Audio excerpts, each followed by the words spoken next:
모든 문제는 하나님 안에서, 모든 문제는 하나님 안에서라는 제목으로 말씀을 전하겠습니다. 시편 68편은 그 형식적인 면에서 구원사 시편으로 분류되고 있습니다. 그 이유는 이 시편의 중심 주제들이 이스라엘의 이 구원의 역사와 깊은 관련이 있기 때문입니다. 7절에서 10절까지의 말씀은 출애굽과 시내산 언약에 대해서 기록하고 있고, 11절에서 14절은 사사 드보라의 승리에 대해서 기록하고 있고, 15절에서 18절은 하나님께서 시온산을 선택하셨다라는 내용에 대해서, 그리고 31절에서 32절은 하나님의 나라가 완전히 이루어질 것이다 라는 그러한 내용을 기록하고 있기 때문입니다.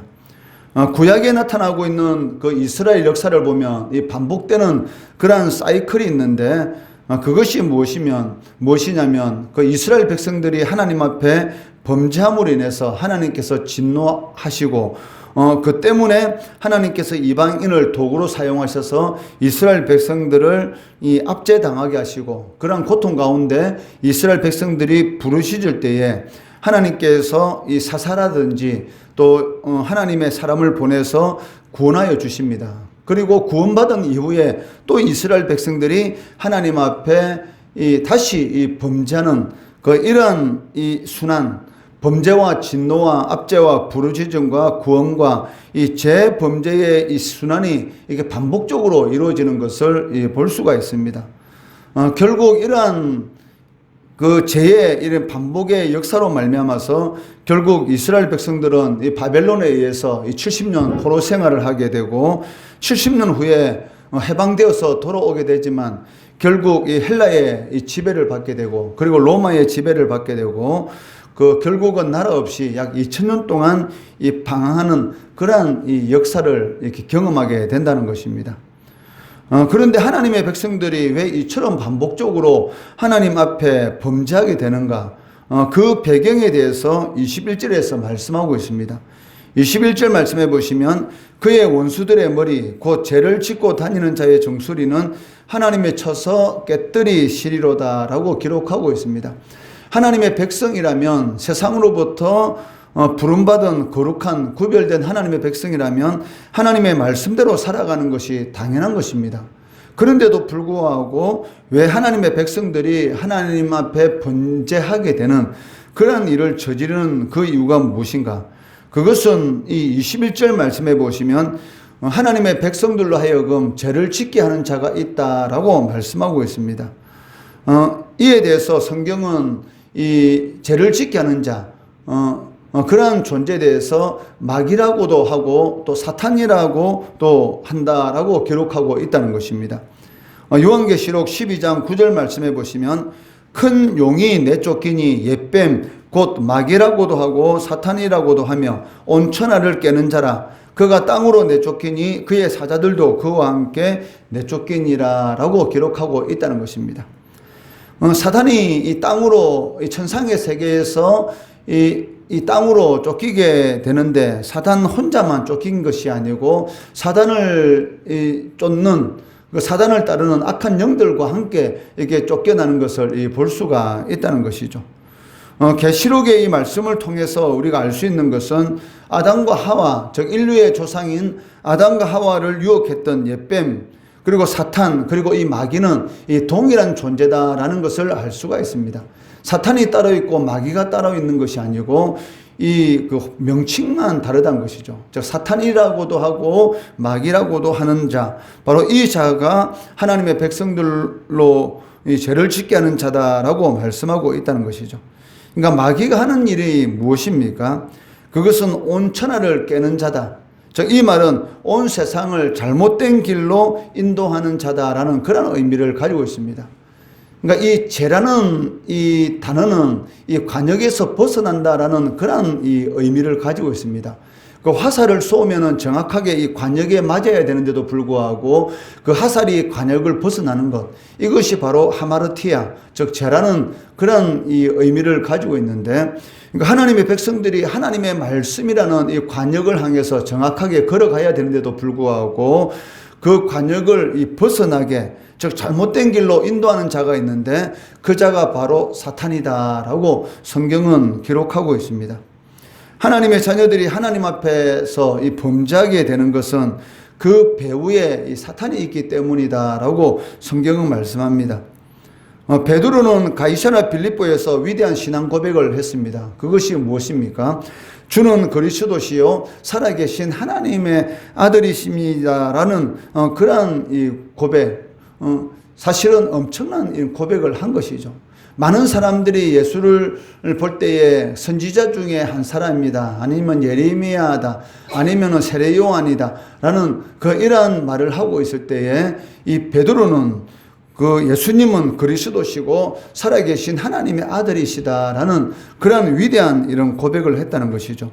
그렇지만 이런 이 믿음의 고백도 잠시 예수님께서 예루살렘에 올라가시게 되면 거기서 많은 고난을 받고 죽임을 당하고 3일에 살아나야 된다라는 이 말을 듣고 나서 베드로가 한 일이 무엇입니까?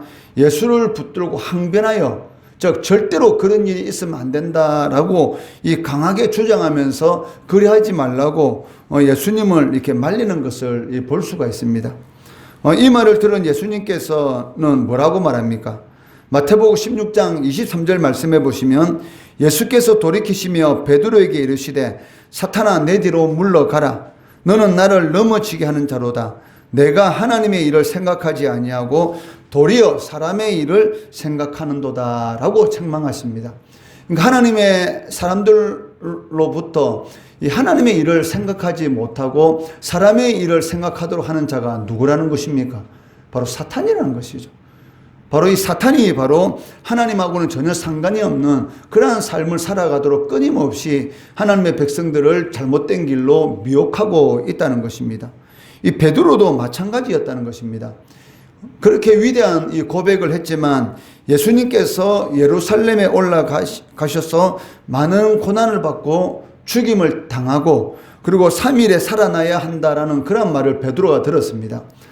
그렇다면 이 말에 대해서 한번 잘 생각해 보시기 바랍니다.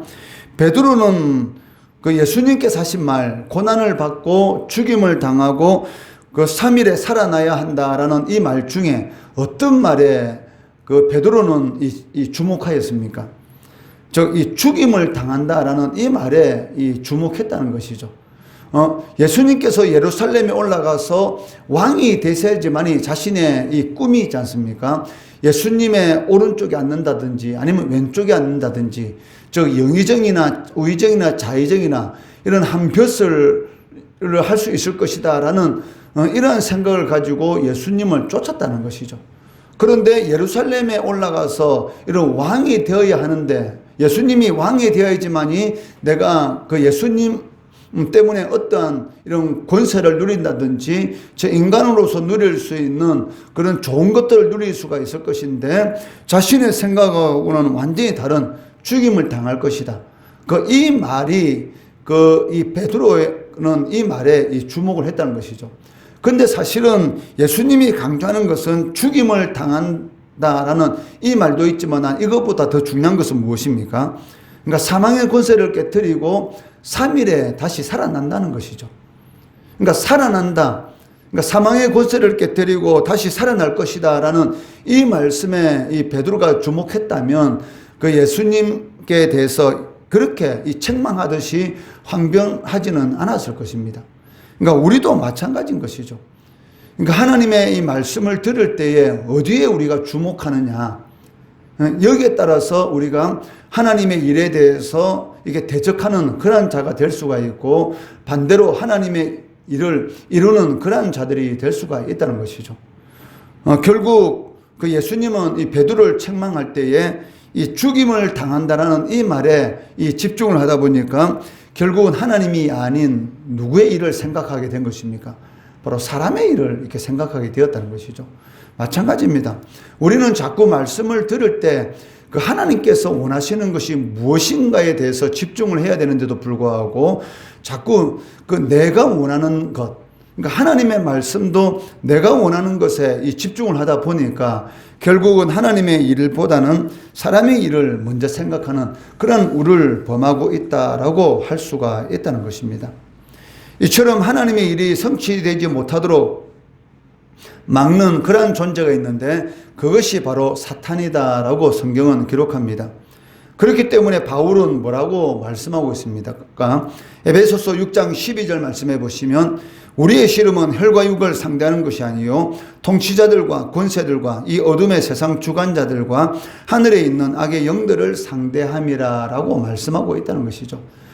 그러니까 우리의 싸움은 이 혈과 육의 싸움이 아니라 바로 공중의 권세 잡은 자, 바로 이 마귀와의 악한 영들과의 영적 전쟁이다라고 말씀하고 있습니다.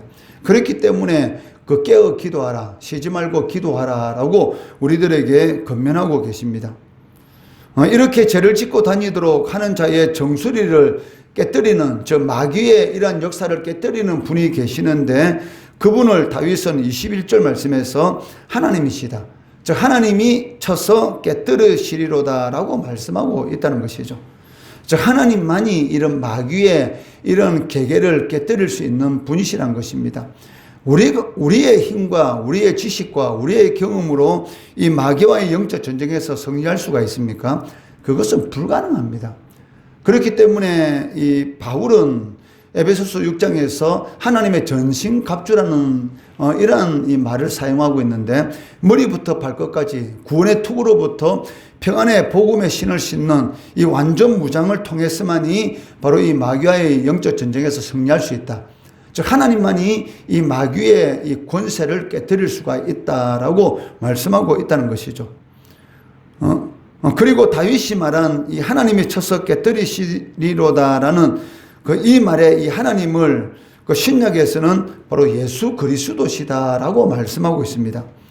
히브리서 2장 14절 말씀해 보시면 자녀들은 혈과 육에 속하였음에 그도 또한 같은 모양으로 혈과 육을 함께 지니심은 죽음을 통하여 죽음의 세력을 잡은 자 곧 마귀를 멸하시며, 즉 죽음을 통해서 마귀의 이 세력을 멸하시는 분이 계시는데 그분이 누구시라는 것입니까? 바로 예수 그리스도, 저 십자가 위에서 마귀의 이 사망의 권세를 깨뜨리신 분이 바로 예수 그리스도다라고 말씀하고 있고, 사도 요한도 요한일서 3장 8절 말씀해 보시면 죄를 짓는 자는 마귀에게 속하나니 마귀는 처음부터 범죄함이라 하나님의 아들이 나타나신 것은 마귀의 일을 멸하려 하심이라 라고 말씀하고 있습니다.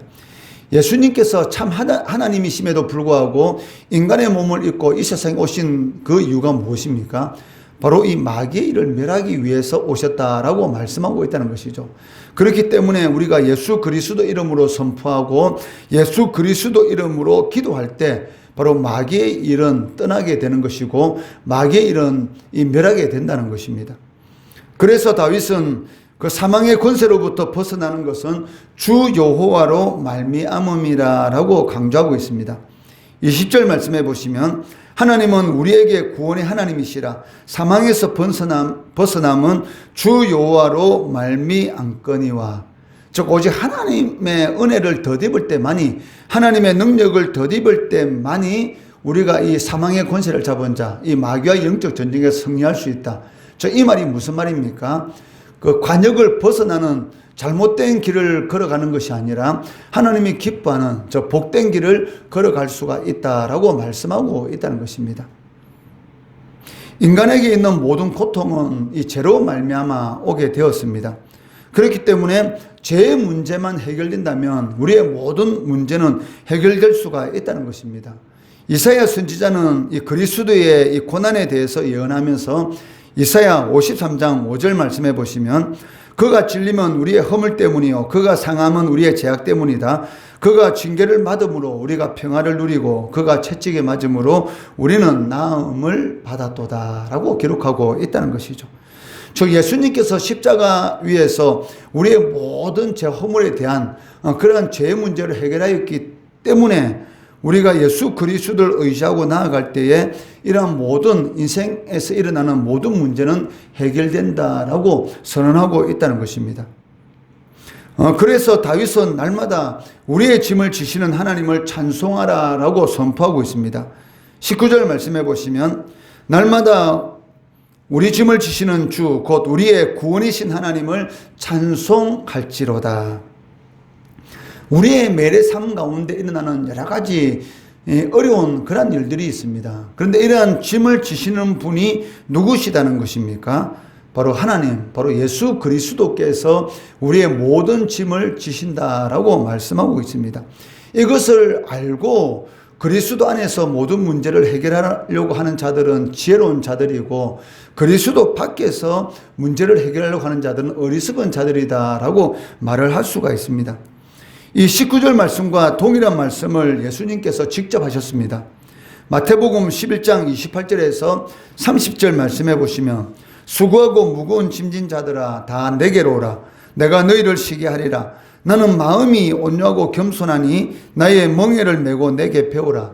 그리하면 너희 마음이 쉼을 얻으리니 이는 내 멍에는 쉽고 내 짐은 가벼움이니라 라고 말씀하고 있다는 것이죠. 수고하고 무거운 짐, 즉 인간이 자신의 인생의 모든 짐을 스스로 지고 가려고 하면 너무나 무겁습니다. 그렇지만 그런 무거운 짐을 주님 앞에 내려놓으면, 즉 주님 앞으로 나아가면 주님께서 무엇이라고 말씀하십니까? 내가 너희를 쉬게 하리라. 그러니까 인생에 있어서 일어나는 모든 고난이 다 없어진다라고 말을 하지 않습니다. 분명히 주님께서 뭐라고 말씀하십니까? 내 멍에는 어떻고 쉽고 내 짐은 어떻다? 없어진다라고 말씀하신 것이 아니고 가볍다는 것이죠.